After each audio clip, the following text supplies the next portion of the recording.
By the time the security guard forced open the basement apartment door, the girl was curled on the stained, urine-smelling carpet, her body convulsing with fever. She hadn't eaten in 4 days. The water jug beside her was bone dry. The mattress, threadbare and reeking of sickness, was drenched with sweat and urine. Her face, half stunning, half ravaged by the chemical burns that had destroyed her 9 years ago, was turned toward the main house window. The penthouse where her father lived, where her 2 younger brothers thrived, where galas happened every month. A penthouse she was forbidden to enter. "Sweet Jesus," the building manager whispered, covering his nose. "She's barely breathing." The maintenance worker behind him staggered back and dry heaved. The girl's lips trembled, barely audible. "Daddy, please, Daddy." But her daddy, Harrison Caldwell III, billionaire tech mogul, founder of Caldwell Industries, the largest software security firm on the East Coast, was upstairs in his penthouse hosting his youngest son's 8th birthday party. The music pounded so loud, nobody had heard her screaming for help. But before I tell you this shocking story, do me one favor. If you love powerful stories about betrayal, strength, and jaw-dropping revelations, please subscribe to my channel right now. It means everything to us. I create these incredible true-life stories every single week. You don't want to miss what happens next. Hit that subscribe button. All right, let's go back to where this nightmare began. 16 years ago, the Caldwell family represented the American dream in Manhattan. Harrison Caldwell III had built his empire from absolutely nothing.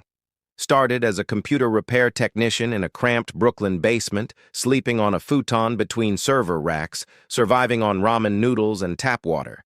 By age 39, he'd launched Caldwell Industries, the most trusted cybersecurity software company in North America.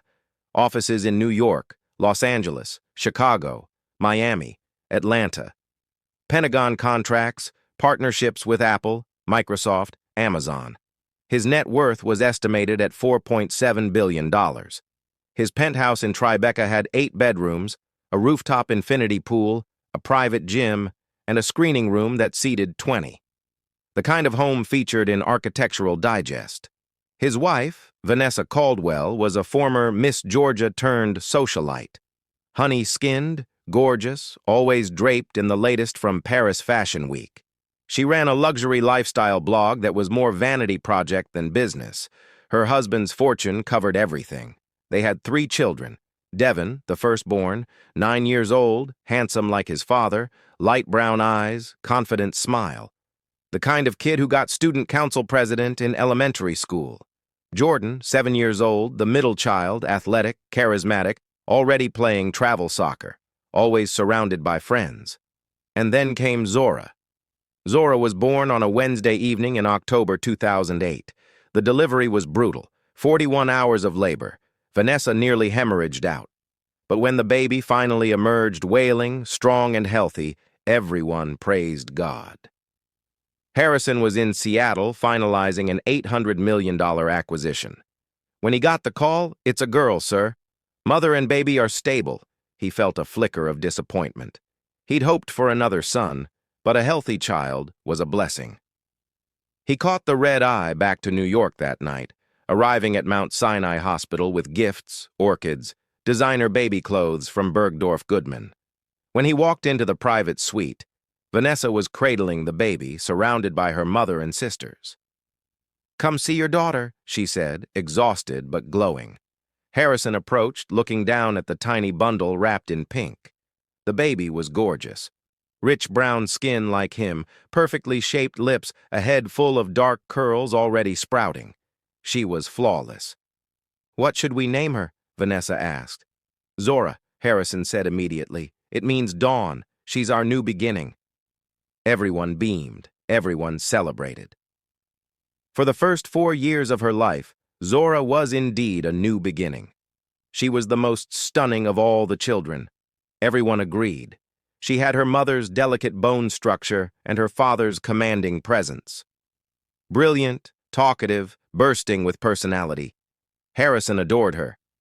"This one's exceptional," he'd tell business partners, holding Zora on his lap during family dinners. "This one's destined for greatness." He photographed Zora more than his other children combined, plastered her across Instagram religiously. My baby girl, hashtag blessed, hashtag daddy's princess, hashtag Caldwell legacy. Tens of thousands of likes, thousands of comments. She's absolutely beautiful. God bless your family. You've got it all, Harrison.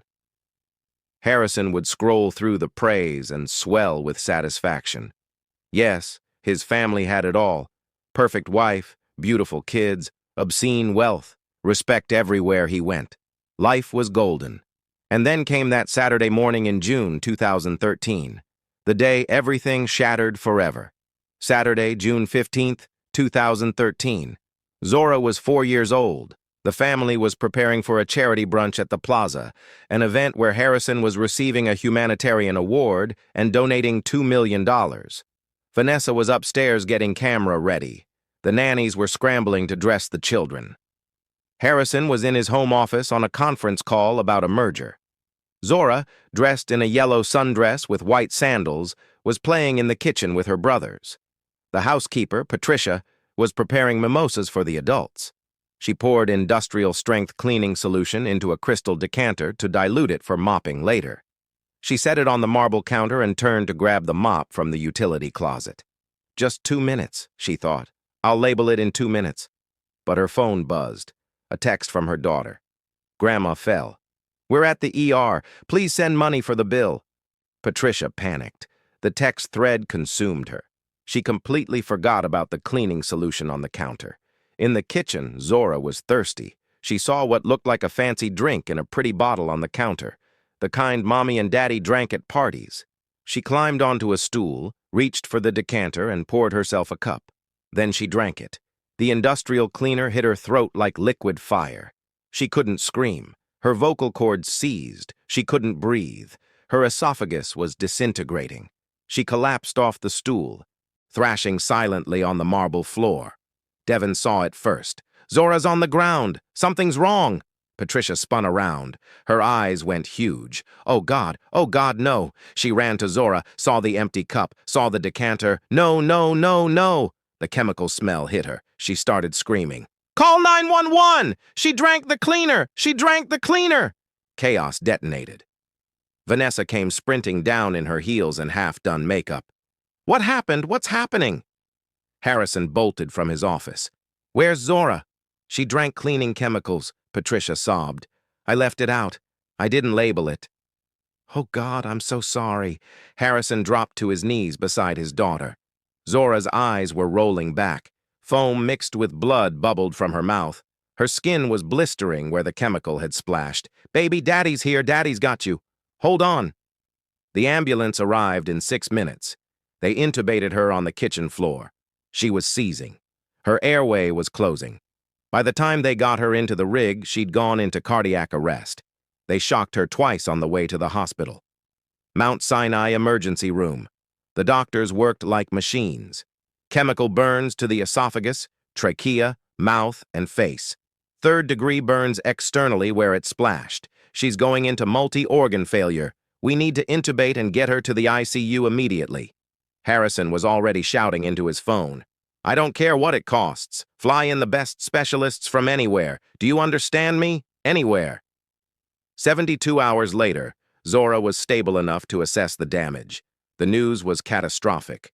The right side of her face, neck, and shoulder were severely burned. The chemical had eaten through layers of skin, leaving raw, weeping wounds. Her right ear was partially melted. Her right eye was clouded, vision permanently damaged. Her throat and esophagus were scarred. She'd need a feeding tube for months, possibly years. She'd require at least a dozen reconstructive surgeries, and even then, the scarring would be extensive and permanent. Harrison stood in the ICU, staring at his daughter through the glass. She was wrapped in bandages, tubes everywhere, machines breathing for her. She looked like something from a nightmare. The doctor approached gently.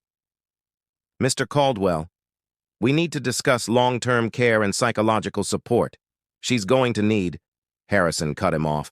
Do whatever it takes. I'll write any check.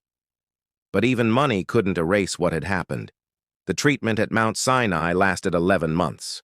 11 months of surgeries, grafts, debridement, pain that made Zora whimper even through sedation. She was only 4 years old.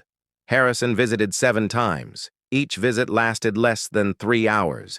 He had board meetings, investor calls, product launches, he said. When Zora was finally released, Vanessa brought her home. The other children had been warned.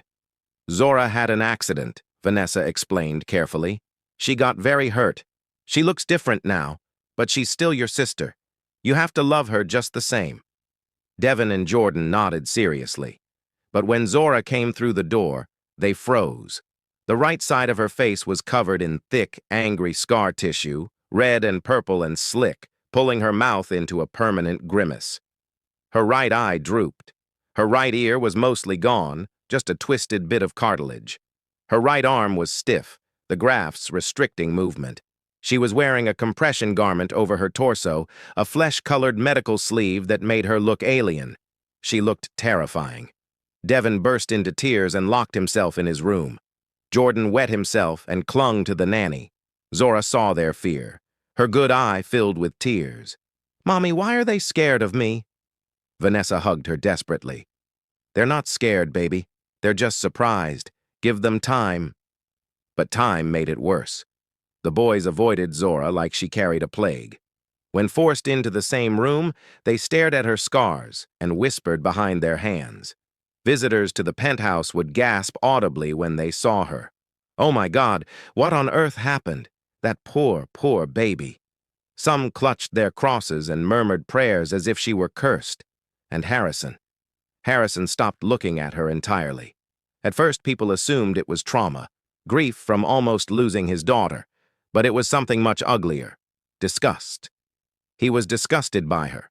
It began small. Harrison would arrive home from the office and greet everyone except Zora. "Devin, show me your science project." "Jordan, did you score at practice today?" Zora would stand nearby waiting for acknowledgement. It never came. Family photo shoots. "Zora, go to your room. We're taking pictures, social media posts, pictures of Devin, Jordan, all perfect, all camera ready." Never Zora. Public events. Zora will stay home with the nanny today. Every single time, for months, for years. At first, Vanessa fought back. "Harrison, she's your child. You can't pretend she doesn't exist. I'm not pretending anything. I'm protecting her. People will stare. It's better if she stays home. She needs her father. What she needs is more surgery. I'm paying for the best doctor's money can buy, aren't I? More surgeries, more grafts, more agony." But no amount of cutting could restore what the chemicals had stolen. By age 8, Zora understood the cold truth. Her father didn't love her anymore. She tried everything to win him back. She studied obsessively, earned straight A's, brought home a report card with perfect marks. "Daddy, look. I got all A's and the principal said I'm the smartest in my grade." Harrison barely glanced up from his tablet. "That's nice. Go do your homework." She learned to make his favorite foods, helped the chef prepare his beloved shrimp and grits the way his grandmother used to make it. "Daddy, I made this for you. I'm not hungry." She wrote him a card for Father's Day. "Dear Daddy, I love you more than anything in the world. You're my hero. I'm sorry about what happened to me. I didn't mean to drink the bad stuff. Please love me again. Your daughter, Zora." She left it on his desk in a hand-decorated envelope. He threw it in the shredder without opening it. Vanessa found Zora digging through the shredder bin, sobbing, trying to tape the confetti pieces back together. That night, she confronted her husband in their bedroom. "How can you be so heartless? She's a little girl." "Look at her, Vanessa." Harrison exploded. "Look at her. She's disfigured. Clients ask me what happened and I have to explain this horrific accident. It's humiliating. She's your daughter." "She was my daughter," Harrison said coldly.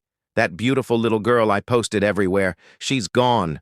What's left is a reminder of the worst day of my life." Vanessa slapped him hard across the face. He didn't even blink. "You can hit me all you want. Doesn't change what I see.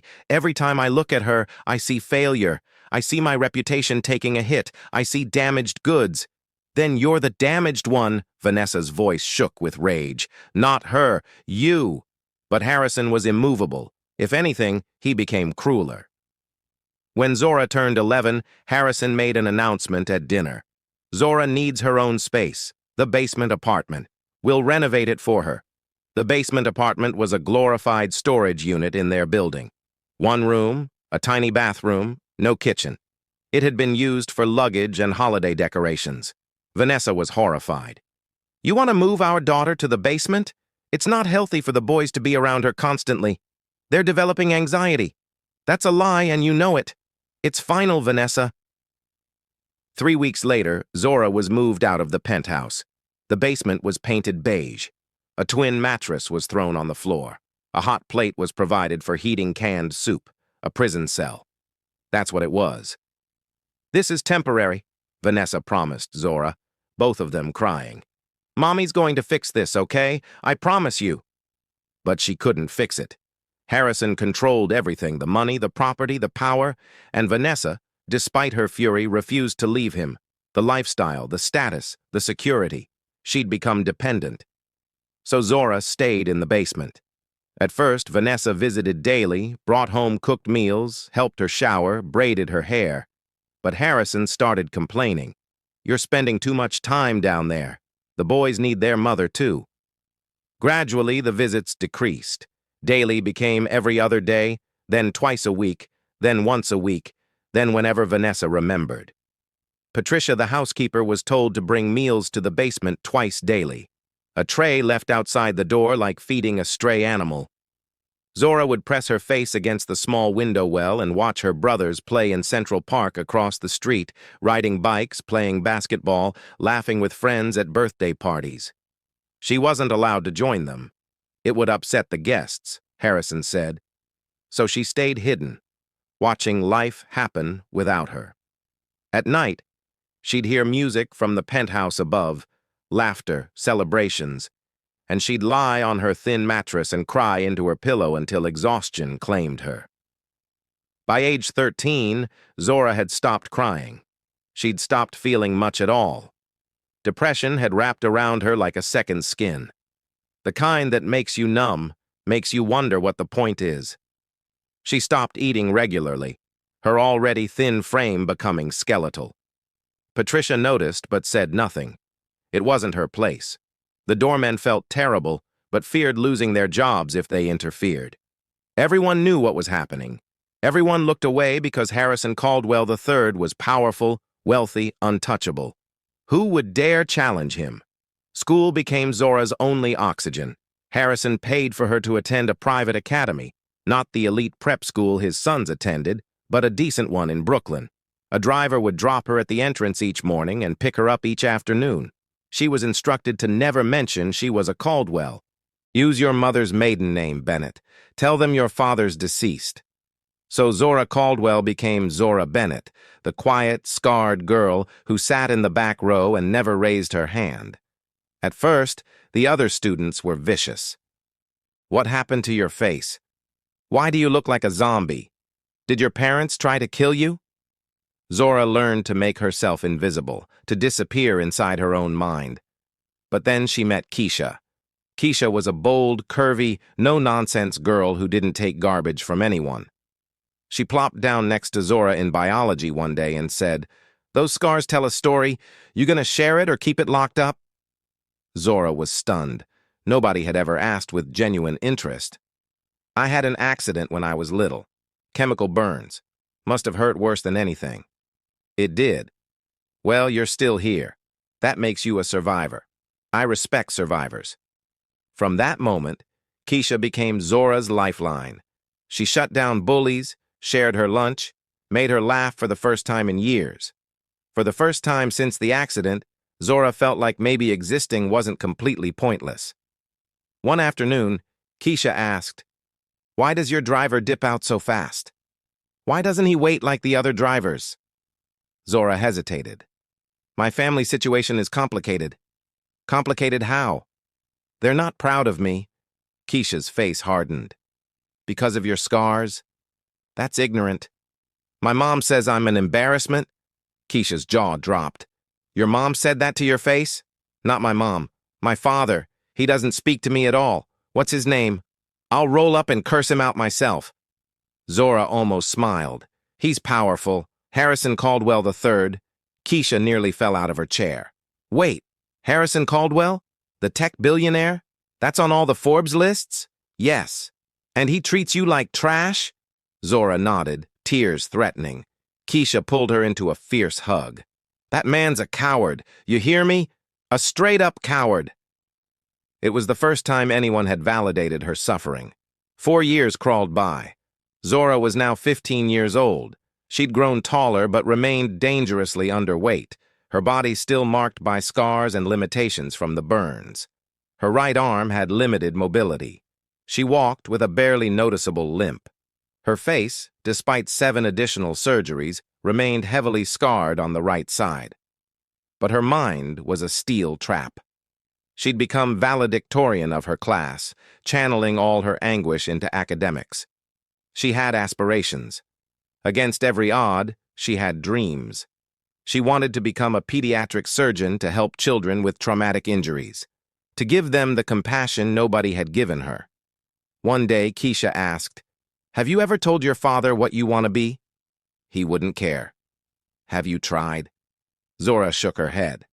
"Try," Keisha pushed. "Maybe he'll surprise you." That evening, Zora did something she hadn't done in 3 years. She took the elevator from the basement to the penthouse. The doorman tried to stop her. "Miss Zora, you know you're not supposed to. I need to see my father. It's important," your father specifically said. "Please, just 5 minutes." She rang the penthouse doorbell. Patricia answered, eyes wide with shock. "Zora, you can't be here right now. Please, I just need to talk to my father about school. Your father is about to leave for... What's going on?" Harrison appeared in the foyer, dressed in a custom Tom Ford suit. He was headed to a TED Talk taping. He saw Zora and his expression turned to granite. "What are you doing here?" "Daddy, I wanted to talk to you about my future. This isn't the time." "Daddy, please. Just 5 minutes. I'm valedictorian. Perfect GPA for 4 straight years. I want to become a pediatric surgeon. I need your support for..." "A surgeon?" Harrison laughed harshly. "With that face? Parents will yank their kids out of the room screaming." The words were physical blows. Zora's good eye filled with tears. "Daddy, please, go back to the basement before someone sees you." "Daddy." "I said go now." He slammed the door in her face. Zora stood there shaking, tears streaming down her scarred cheek. The doorman gently escorted her back to the elevator. That night she cried until she vomited, until there was nothing left inside her. But the worst was still coming. 10 days later, it was Jordan's 8th birthday, the youngest son. Harrison went absolutely all out, hired a celebrity event planner, transformed the penthouse rooftop into a carnival wonderland, Ferris wheel, game booths, catered food stations, a live DJ, a surprise performance by a popular rapper, invited 300 kids from Manhattan's elite families. The rooftop was pure magic. From her basement window well, Zora watched the preparations. "Maybe Mom will let me come," she thought with desperate hope. "It's my brother's birthday. She'll let me celebrate with them." But Vanessa didn't come to invite her. Patricia did. "Your mother says you need to stay in the basement during the party. Too many high-profile guests. She doesn't want any issues." Zora's heart disintegrated. She wasn't even allowed to wish her own brother happy birthday. The day of the party, she watched through the window well as limousines arrived, children in designer clothes spilling out laughing. She saw her brothers, Devin, now 17, and Jordan in a custom jersey. She saw her mother, dressed like she'd stepped off a runway greeting everyone. She saw her father, the king of his castle, taking selfies, laughing, celebrating. His perfect family, his perfect life. Without her. The party raged for 9 hours. 9 hours of bass so loud it shook her walls. 9 hours of screaming and celebration. 9 hours of being erased. Around 7 p.m., Zora started feeling ill. Chills, fever. Her stomach cramped violently. She'd been feeling off for 3 days but hadn't told anyone. By 9 p.m., she was burning up with fever. By 10 p.m., she couldn't stand. By 11 p.m., she was hallucinating, calling for her mother. "Mommy, Mommy, please help me." But the party music drowned her out. Nobody heard her. The party ended at 1 a.m. The guests left. The crew cleaned up. The family collapsed into bed, exhausted but thrilled. Nobody checked on Zora. The next morning, Patricia was supposed to bring breakfast, but she forgot, worn out from the party. Morning became afternoon. No food delivered. Zora, weak from fever and starvation, tried to crawl to her phone. Dead battery. She tried to reach the door to get help. She collapsed after 2 feet. By evening, she was fading in and out of consciousness. "Daddy, Mommy, somebody please." But nobody came. Night fell again. The penthouse was silent. The family was having dinner, reminiscing about the incredible party. In the basement, Zora was dying. The next morning, 3 full days after she'd first gotten sick, the building manager, Carl, noticed something strange. He hadn't seen Zora leave for school. Usually he saw her every morning. He knocked on the basement door. "Miss Zora, you okay in there?" Silence. He knocked harder. "Miss Zora, I'm coming in if you don't answer." Nothing. A terrible feeling washed over him. He radioed the doorman. "Something's wrong. We need to get this door open now. Are you insane? Mr. Caldwell will have our jobs." "I don't give a damn. Something's wrong." They came back with a crowbar. It took 4 tries to break the lock. The door swung open. The stench hit them like a wall. Urine, vomit, sickness, death. Then they saw her. Zora was lying on the floor beside the mattress, having rolled off in her delirium.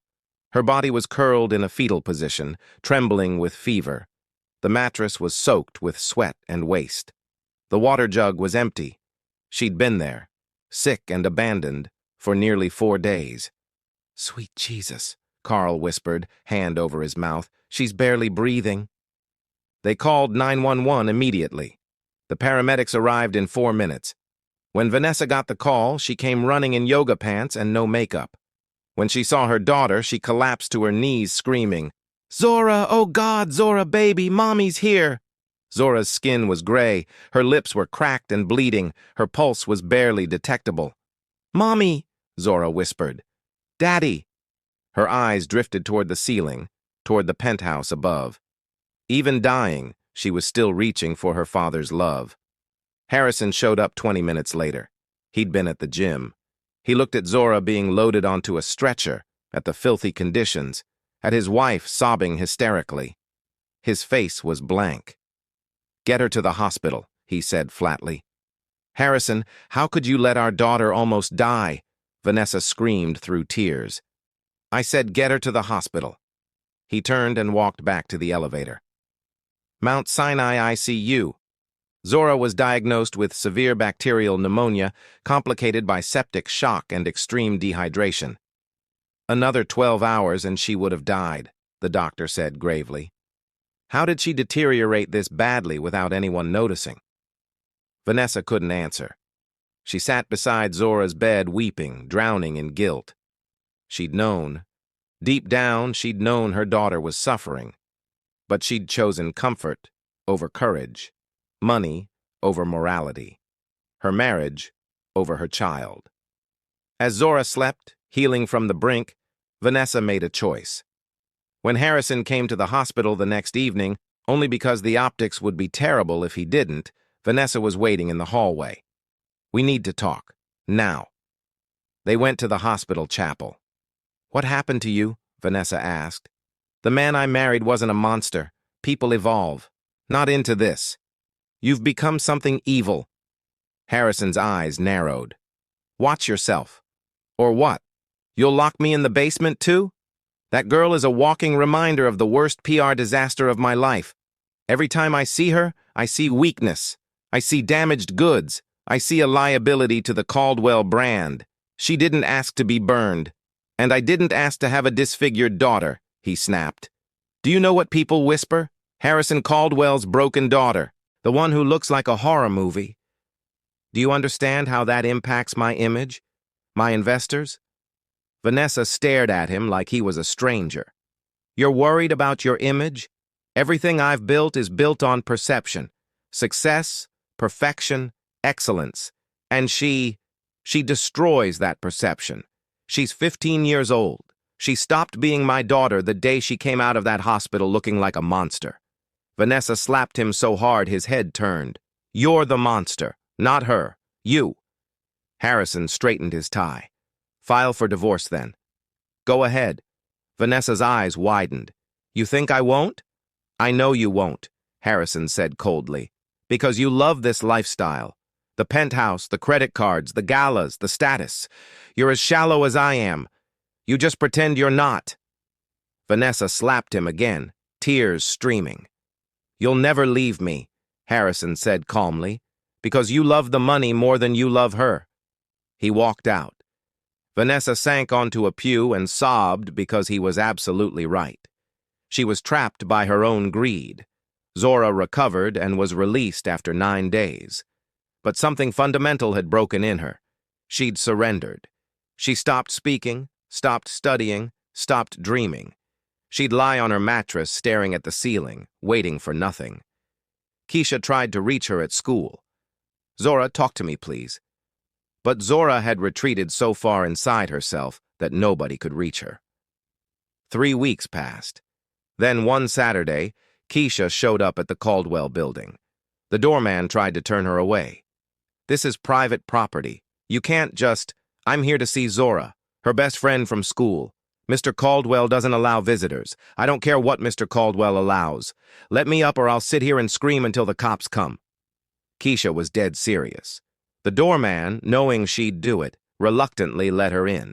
She found Zora in the basement. What she saw horrified her. Zora looked skeletal. Her clothes hung off her frame. Her eyes were hollow. Oh my God, Zora. Keisha sat beside her on the mattress. Listen to me. I know you're destroyed. I know you're broken, but you cannot let them win. They already won, Zora whispered. No, they only win if you quit. If you die down here without ever becoming who you were meant to be. Nobody wants me, not even my own father. Then prove him wrong, Keisha said fiercely. Become so successful, so incredible, that he spends the rest of his life regretting what he threw away. I can't. Yes, you can. You're the smartest person I've ever met. You survived chemical burns that should have killed you. For what? To waste away in this dungeon? Zora's good eye filled with tears. Your father is waiting for you to disappear, Keisha continued, to die quietly so he doesn't have to feel guilty. You gonna give him that? Something flickered in Zora, a tiny ember of rage, of defiance. What do I do? Keisha smiled. First, you eat, then you study, then you graduate top of your class, then you go to college, then you become that pediatric surgeon. Then, she paused, then you come back and show him exactly what he threw away. It wasn't immediate. Healing never is. But slowly, day by day, Zora started clawing her way back. She forced herself to eat. She returned to her studies with burning focus. She researched scholarships, grants, programs, anything that could be her escape route. And Keisha was there every single step. 4 years later, Zora was 19 years old, graduated high school. Against impossible odds, she'd reclaimed valedictorian. One spring afternoon, her guidance counselor called her into the office. Zora, I have extraordinary news. You've been accepted to Johns Hopkins with the Hodson Trust Scholarship. Zora's heart stopped. What? Full ride to study medicine. Tuition, room, board, stipend, everything covered. Out of 42,000 applicants nationwide, you were selected. Tears poured down Zora's scarred face. I got in. You didn't just get in, you got the most competitive medical scholarship in the country. Zora couldn't process it. Years of suffering, years of rejection, years of being called worthless. And now this. She had to tell her father. Maybe this would change everything. Maybe now he'd be proud. She went to the penthouse that evening, acceptance letter clutched in her hand. Harrison was in his office on a video call. She knocked softly. Dad.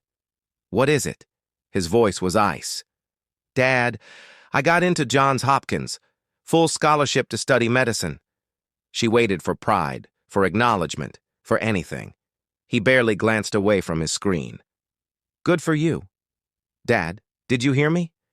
I'm going to be a doctor. I heard you. Aren't you proud? Harrison finally looked at her. Proud?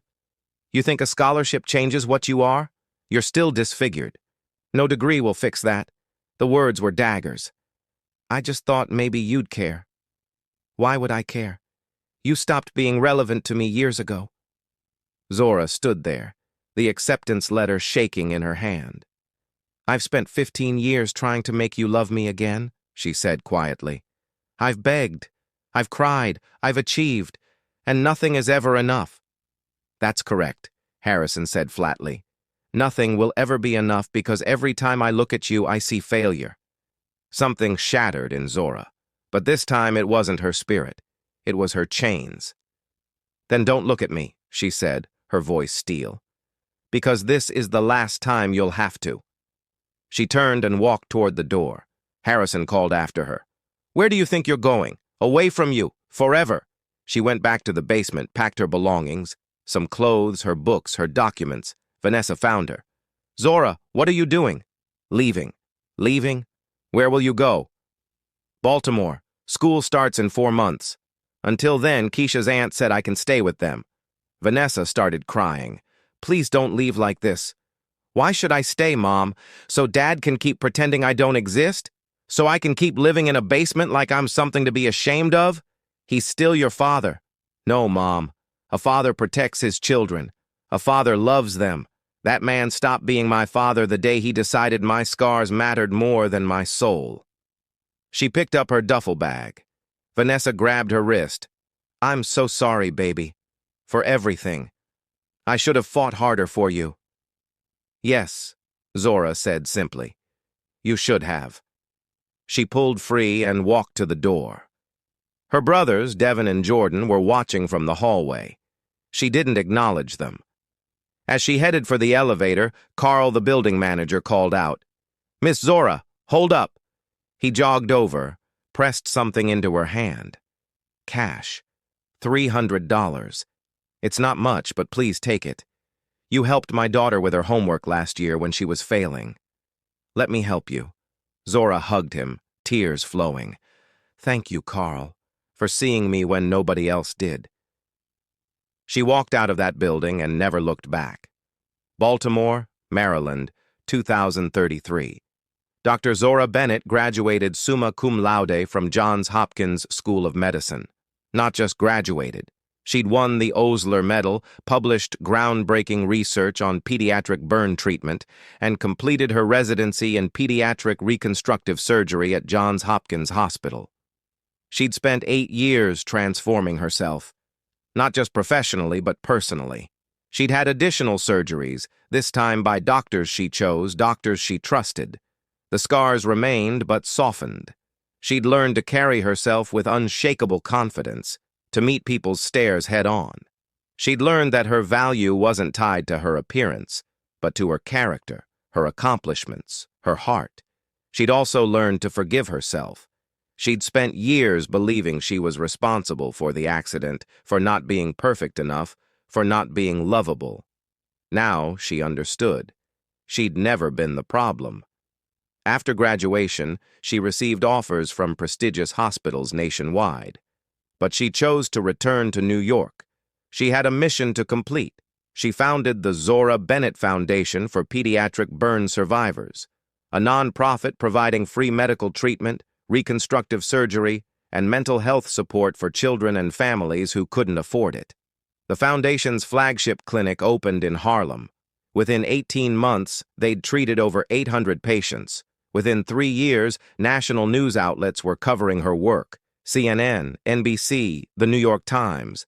The doctor who turned tragedy into triumph, one headline read. Surgeon transforms lives of burn survivors after surviving herself, read another. Her face was everywhere. Her story was everywhere.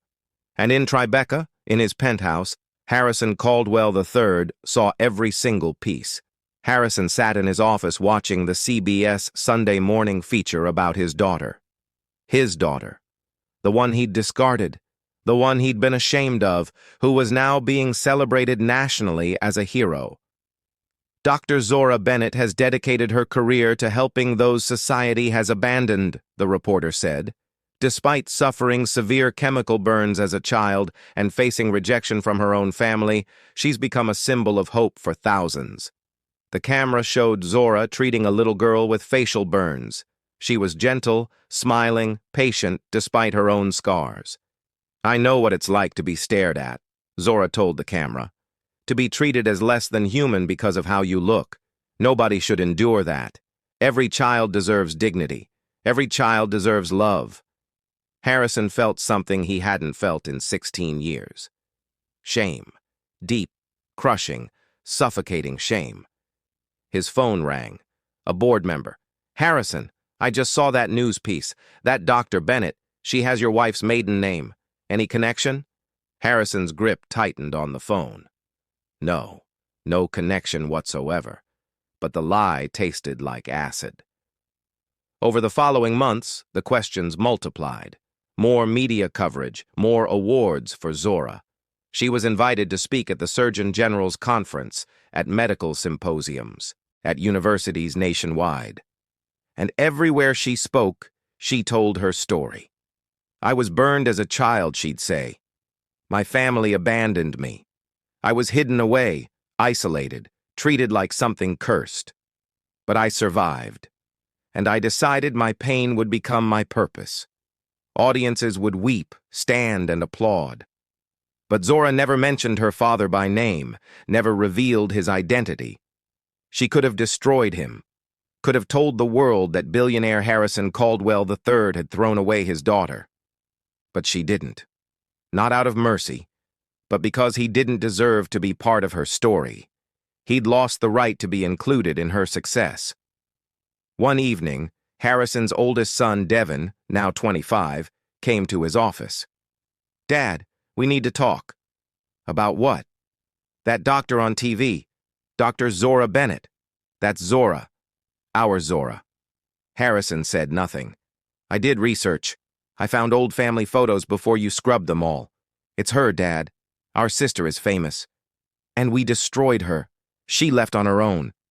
"You drove her away," Devin's voice cracked. "I was a kid. I didn't understand. But I'm not a kid anymore. You treated her like garbage. Mom let it happen. We all let it happen. Watch your mouth. No, Dad, I'm watching you. And I'm disgusted. That woman is out there saving children's lives, changing the world, and she has more integrity in one scarred finger than you have in your entire body." Devin walked out.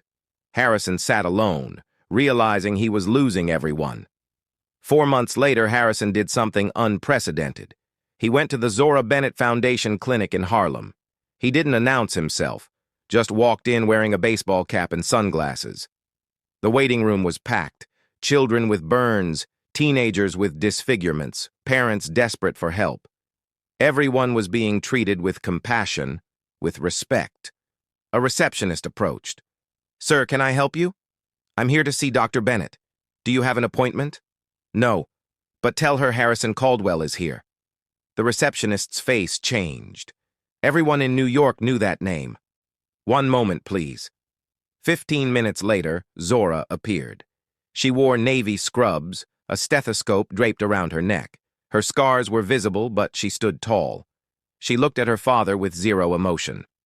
"Mr. Caldwell," she said formally, "how can I assist you? Can we talk privately?" She led him to her office, closed the door. They stood on opposite sides of the small room. "Why are you here?" Zora asked. "I saw you on television.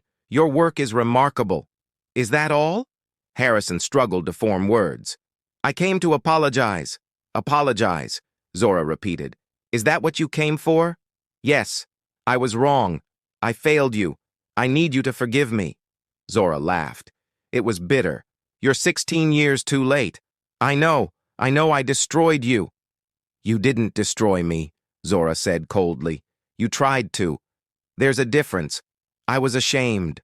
"Of what?" Zora's voice rose. "Of me surviving? Of me being alive? Would you have preferred I died from those chemicals? No, of course not. Then what? What was so shameful that you had to hide me like a dirty secret?" Harrison couldn't answer. "I'll tell you," Zora said. Ego. Your image mattered more than your daughter. Your brand mattered more than my pain. You chose reputation over humanity. I'm sorry. Sorry doesn't give me back my childhood, Zora snapped. Sorry doesn't erase the nights I cried myself to sleep in that basement.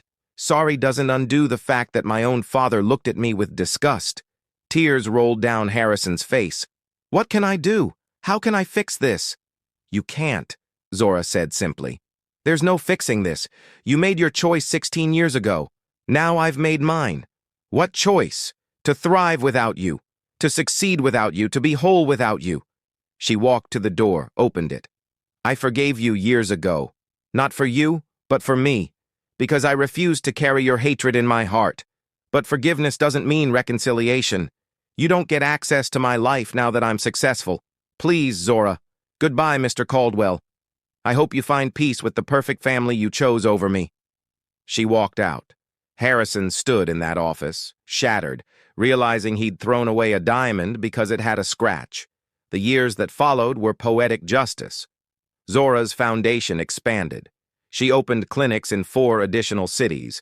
She was nominated for a CNN Hero Award. She testified before Congress about healthcare access. Meanwhile, Harrison's world crumbled. Karma is patient but thorough. His oldest son, Devin, developed a cocaine addiction, ended up in rehab twice. The perfection Harrison worshipped revealed as fragile. His youngest son, Jordan, got arrested for insider trading, dragging the Caldwell name through mud. His wife, Vanessa, filed for divorce, unable to live with the guilt anymore. The settlement cost him $400 million, and Harrison himself, his company started hemorrhaging money. Bad acquisitions, failed products, competitors overtaking him. He was forced to sell off assets, lay off employees, close offices. The Tribeca penthouse, the one Zora had been banned from, went on the market. Everything he'd valued more than his daughter was evaporating. One morning he suffered a major stroke. He was rushed to Mount Sinai, the same hospital where Zora had nearly died as a child. Ironically, Dr. Zora Bennett was consulting there that week. When she heard Harrison Caldwell was in the ICU, she went to see him. Not because she cared, but because she needed closure. He was hooked to machines, pale, weak, barely conscious. When he saw her, tears filled his eyes. Zora. She stood at the foot of the bed. The nurses asked if we're related. I told them no, because we're not. Not anymore. Please forgive me, I already did. But that doesn't mean you deserve my time. She turned to leave. Wait, he gasped. I'm dying. The doctors said weeks at most. Please don't leave me like this. Zora looked back. You left me to die in a basement. Alone, sick, forgotten. Did you care then? I'm so sorry. Stop apologizing. It's meaningless. You're not sorry you hurt me. You're sorry you lost me. There's a difference. She walked to the door. I hope you survive, she said without turning. Because death is too kind. I want you to live, to watch me succeed, to see everything you could have had if you'd just loved me. She left. Harrison survived. Barely. But he'd lost everything that mattered. His health, his wealth, his family. All because he couldn't love an imperfect daughter. Dr. Zora Bennett is now 35 years old. She's one of the most respected pediatric surgeons in America. She never married. Her work is her passion. But she's happy, fulfilled, surrounded by the lives she's saved. One afternoon, she received a letter forwarded from her clinic. She almost discarded it. But curiosity won. My dearest Zora, I'm writing this from a hospice facility in Queens. Very different from the penthouse you remember. I've lost everything. The business collapsed. Your mother left me.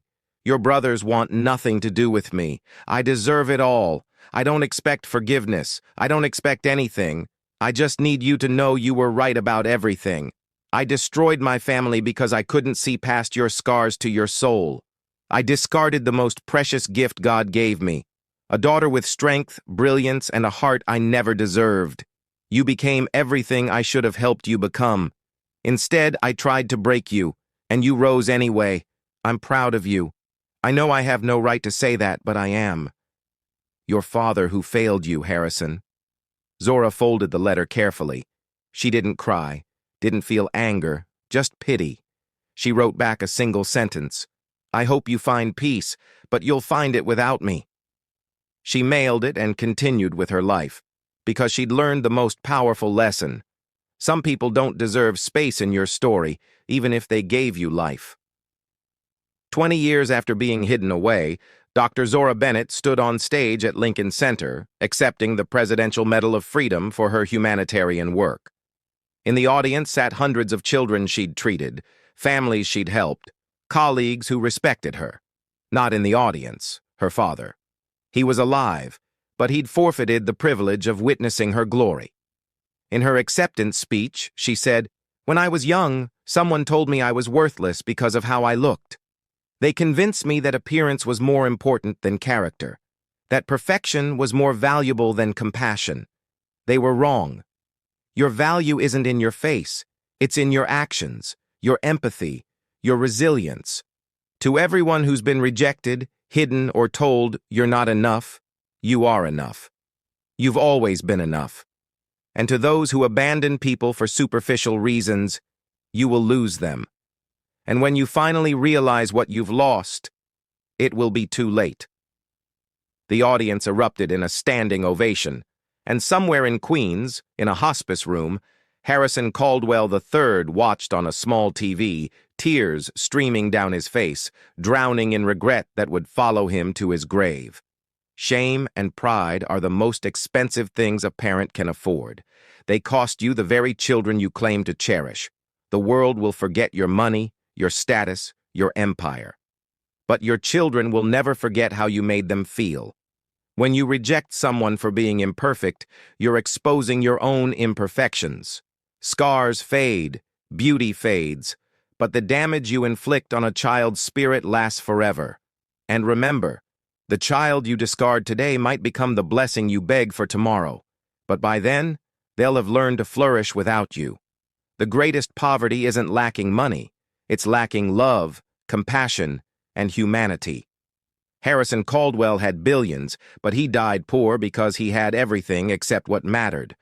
A heart big enough to love his daughter exactly as she was. Honest question, do you think Harrison deserved a second chance? Drop your thoughts in the comments. My beautiful people, thank you for watching this emotional story. If it touched your heart, please like this video so more people can learn from it. And if you're new here, hit subscribe button and turn on the notification bell. Don't miss any of our powerful stories. Before you leave, tell me in the comments, what part of today's story touched you the most? Your comments help the channel grow and bring more stories your way. See you in the next emotional journey.